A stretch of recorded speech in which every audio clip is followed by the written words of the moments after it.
Asibingelele eMpumalanga eNtshonalanga eNingizimu enyakatho emagumbini lamanye omhlaba. Yabingelela inxushi into ephuza kwezindi iziziba ngoba ivisana sabungcola. Lokwatsha lozikhundla khundla wakhe endleleni emqinweni ngqobeni ejubane. Bathu baba kaBarbara Bhabha isipoko sendiya bathi baba kahle sikha. Bathi intombi yomlungu. Bafowethu ngikhona ngilapha eGoli eSprings la engikhona khona. Ngithi ake sikhulume nansi indaba kafishane nganza kwethu sivula umqondo kubantu.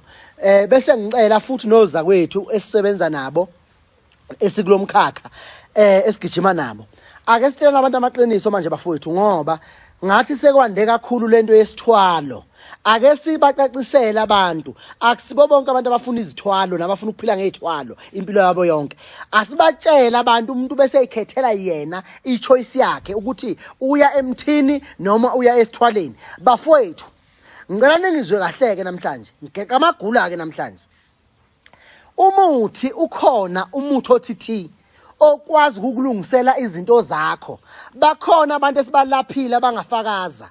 Besho bethi mina ngangixakekile ngaya kumkhulu bani kuwafika wangisebenza ngomuthi izinto zami zavuleka. Omunye namhlanje uyathukwa kuthi uthwele kodwa iqiniso uyalazi yena ukuthi akakaza athwale. Why manje bese senze sengazathi isithwalo sekuyiyona nto manje epowerful kunayo yonke into ekhona emhlabeni ngenxa yokuthi nje umuntu asiwazi uyabona. So bafowethu abanye bezibambe ekhuluma bethi umnyanga biyafa. Angeke uze bufa umnyanga sesekhona thina. Never. Sesekhona thina nqusho ngeke bufa umnyanga ngoba sobe lokusikhuluma njalo ukuthi bafowethu ukhona umuthi okwazi ukususa isilwane kumuntu. Ukhona umuthi okwazi ukuqondisa umsamo. Once kwaqonda umsamo ngeke ngithi mina yi-foundation umsamo noma isisekelo esibamba impilo yakho. Make kwalunga umsamo zonke into zakho ziyaqonda. La ekhaya kade bengagani bayagana abekade bengasebenzi bayasebenza. Kusetshenziswe impande thizeni noma impande ethile. We understand. That's why njengamanje kunezinto ezikhona uzokhulunywa ngomndawe uyabona khulunywa ngomndiki khulunywa ngomlozi khulunywa ngenzuza. Kodwa manje abantu abatshela ukuthi ikhona impande egcile kwinzuza straight, ikhona impande egcine kumlozi straight. Sizofaka izithwalo kube ngathi lento yonke iyathwalelwa nganza kwethu. Umuthi ukhona kodwa kuya ngokuthi uphathwa ngobani. Sesibancane sikwazi ukuphatha umuthi oqonde ngqo. Sigcine sizondelwe ukusebenza kwethu ngoba manje kasisebenzi njengezwe. Thina sihlukile kwabezwe. Sisebenza ngomuthi, sihlanganisa umuntu othile nomuntu othile. Yebo zikhona izinto ezingenayo okuyizilwane zesiganga eyinenankinga lezolwane lezo ezayivele zingena kwasemandulo. You understand? Kodwa manje bese kuba ngathi mawuthwele abantu sesibalidele ekuthwaleni ukuthi abantu abathwali singabatsheli ingqinamba abazohlangana nazo la ekuthwaleni ngoba ziyabuya la ekuthwaleni. Uyabona nje sinomathafathafa thina into ekuthafaza ekseni ikuthafaza emini ikuthafaza ntambama ikuthafaza ebusuku. You understand? Uyokumela ukube kunomathafathafa nje lokho ekuthafaza ngeke uzukumele. Kodwa okwakho ukuthi wena awuyeke umathafathafa ungene egqolweni ungene empandeni ugayelwe umuthi othi uyabona uzobona into zakho izovuleka into zakho izoba right. Akuze kuthiwa uthwele uthwele ulazi iqiniso ukuthi cha mina kangithwalanga. So ngenza kwethu ngifuna ukuyiveza lento yokuthi ukhona umuthi kodwa sebebancane abantu abaphatha umuntu othi lento ifana nana ake ngicacise lento ngoba silimaza abantu abaningi. Lento ifana nokuthi inyanga eziningi sengizule zikhuluma le language ithi inyanga ngeke ulashwe ngoba yona uNkulunkulu noma amadlozayo asayiblessa ngeemonto ezu20 ne double story abanye bathi mansion whatever leyo muzi leyo bese izothi yona ngeke ulashwe umuntu ohlala emkhukhwini ngeke ulashwe umuntu ongenayo imoto. But this person wasuka yena waya eMozambique waya kwaMhlabi yalingana la uthi mawungena khona kuenyangeni zakhona ufice mawuthi ubheka phezulu kwindumba yakhona ubona ngisho langaphandle kuyanetha la isigodlweni wafika waphakama kuleyo nyanga. But usekwazi ukutshela wena athi ungayinaleli inyanga engenamonto naye akaqalanga shuthi yena uqala ukulapha ngoba nakhe senemonto yena. Indlela sitshela ngayo le ukuthi yena ulaphe ngoba esenento zakhe uyabona. Athi omunye ngeke ulashwe inyanga ezothi maye uyibiza izobethela ekhaya kwakho fanele ugibela amabhasi. Thina abanye bethu amadlozi ethu awasiphanga umcebo asipha mhlawumbe imfuyo ekhaya ukuthi asifuye inkomo ekhaya. Indaba zezimonto, indaba zemizobukhasikazi abanamsebenzi nalonto leyo. You understand? Asiphe ukuthi hamba laphe khokhela ngenkomo ubuye ifake esibayeni. Indaba yemonto kimi ikhanda lama yikho. Sekufanele manje ngifanele lokho ke manje. Kube bethi ayikho inhlahla nganakho mina buka nje ngehluphekela kunalutho. Kodwa baningi abantu engibaphakamisile mina. Baningi abantu abaphumelele ngami.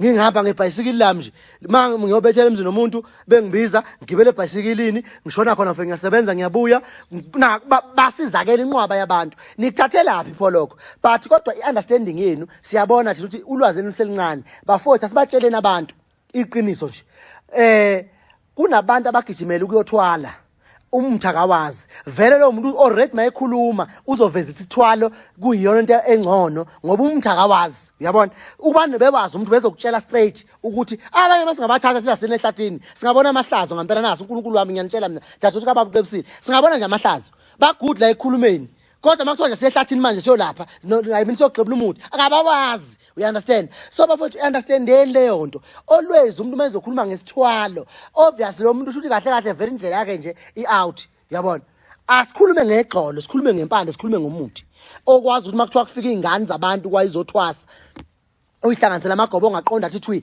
why sikwazi ukulungisela amathwasa mayefike kithi ithwasa lithwase kahle lingasahlushwa yilutho kodwa when come to ukuthi manje kufanele sisebenze sekufanele introduce izithwalo into ezohamba ibahlupha phela egcinana nibatsheli ukuthi lento iyahlupha eyigcina sinquma ngisho ekhaya sibulale ngisho ekhaya you understand sekufa umndeni manje abantu sebeqala manje nemali yakhe akasa-enjoy kanti beyothwalela ini ubengathwaleli ukuthi abuye imali yakhe ayidle nomndeni mase kufa umndeni wakhe uzoyidla nobani imali so sengiphethe ngenza kwethu ngithi kunina umuthi ukhona umuthi uyaphila ngiyacela boza kwethu esilapha nabo nesunderstandana nabo ngoko-language ake sihlanganeni siprove iSouth Africa yonke lesiyeweni ukuthi ngale kwesithwalo ungakwazi ukuphila uphethe impande kuphela naba emakhaya insizwa ehamba imigangela lezi insizwa zivele zithi nje lapha eqeleni noma zithi entabeni ifike zikhe intelezi zibuye zifake la thatha induku zifake esibayeni ziphume lapha ichela induku zakhona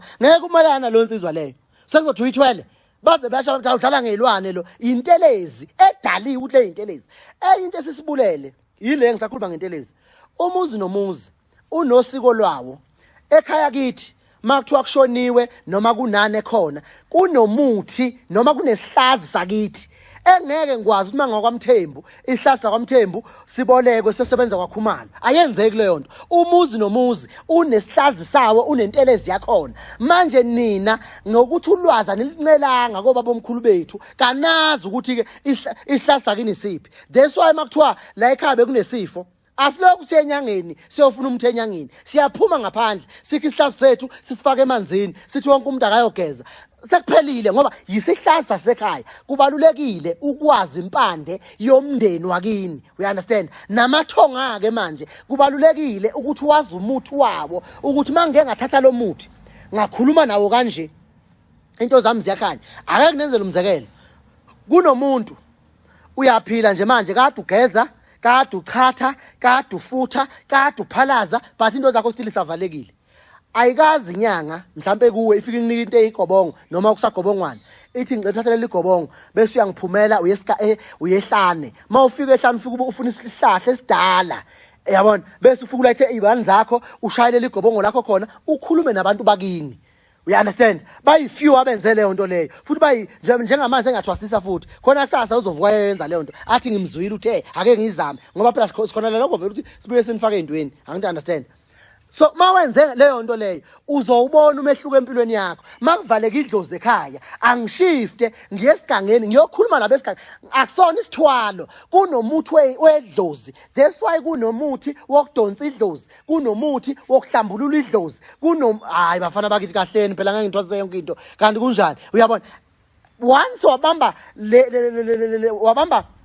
le foundation angeke uzuhlule umuntu ngeke umuntu uzomzama ngapha mayethi akulunga umkhulu ubuye umshaye ngapha ngomuthi kuphela nganza kwethu umkhulu inqushe lo bathi baba kaBhabharabhabha bathi isipoko sendiya bathi baJessica njengoba umlungu isipoko sephunu angithi yabona namanje ngihleli kamnandi la ngikukhombise umuthi lo ibhodi lotion ngoba manje sekunabantu abangakwazi ukubeyokwenza yonke le mfisho isikhathi siyamshaya. Uthatha nje lo muthi body lotion ugcoba ngawo umzimba wakhe use right usumnandi usuyahamba uyagoduka.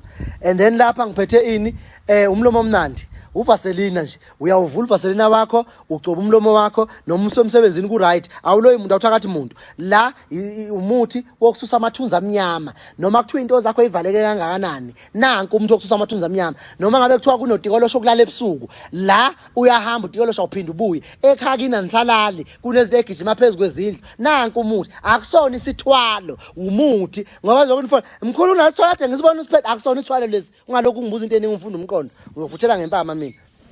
Uyabona so injalo nje lento bafuna nayo into lalelani-ke ngiyacela ke nathi nje ubona nje asafuna ezweni abanye bafuna ukusibulala asibangile utho nabo asinankinga nabo sifera nje iqiniso sisazolukhuluma ngenza ukuthi iqiniso bathi inyoni zohlobo lodwa zindiza ndawonye ekugcineni kuyobonakala ukuthi hayi kunezimpisi ezifaka ikhumba zezimvu.